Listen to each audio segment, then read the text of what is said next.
I'm sure you all can remember a time when you were a child and you suffered from an ear infection. It was no big deal. It was just a little discomfort in the ears, you had to take some medicine, and that was it. Fast forward to adulthood. You go to the doctor and they tell you you have an ear infection and you are absolutely miserable. It's amazing how resilient children can be with some of these illnesses. We're actually going to take a look at a patient that we've seen in these videos before.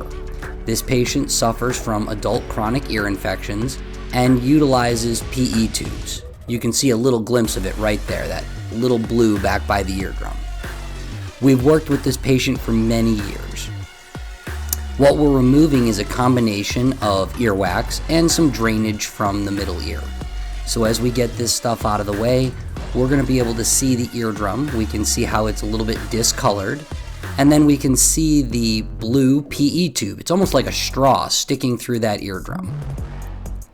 Every time we see these, we always try to record the video because PE tubes in adults are not nearly as common as PE tubes in children. Look at all that came out. As we look back in, again, we get a great view of the eardrum. So why do we use pressure equalization tubes for adults? Well, they basically help to prevent ear infections. They allow airflow between the outer and middle ear, especially when the eustachian tube is not functioning properly. This allows for the equalization of pressure and also allows for that middle ear space to dry out. When the fluid builds up in that middle ear space and the eustachian tube's not working, the fluid has no place to go. It just sits in the middle ear, causing some major issues. The great part about PE tubes, it allows that fluid to just drain out into the ear canal and allows airflow to help to keep dry that middle ear space, which is supposed to be air-filled. Now in this patient's case, they only have a PE tube in one ear, but they do have history of ear infections bilaterally, so we're going to go ahead and clean out this other side. As you can see, it's pretty impacted, so we're using the curette to start the process and get it removed. This patient does tend to produce the type of wax that stays together almost like big skin ribbons, so we're going to use alligator forceps to help to remove that big chunk of skin and see what it looks like back there. This patient also has collapsing canals, so as the canals collapse, it kind of pinches the wax and skin back there and really makes it difficult for that wax to naturally come out.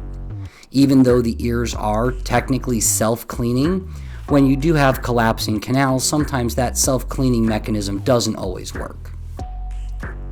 If you like these wax removal videos, please take a moment to like and subscribe. They really do help the YouTube algorithm and get this content in front of more people. As you can see, we're using those alligator forceps, slowly trying to break that skin and wax free. And look at that nice long ribbon. That's about 1 inch long. That's quite a bit of wax and quite a bit of dead skin. As we look down, we can see the eardrum, and we definitely see a little bit of irritation where the skin was attached. Given this patient's history and knowing that they're going to be going back to see their primary care doctor and ENT in the future, we're going to leave the rest of that back there for the ENT to get a really good view. This has been You Heard It Here with Dr. Gary. Thank you for watching. I look forward to seeing you in the next video.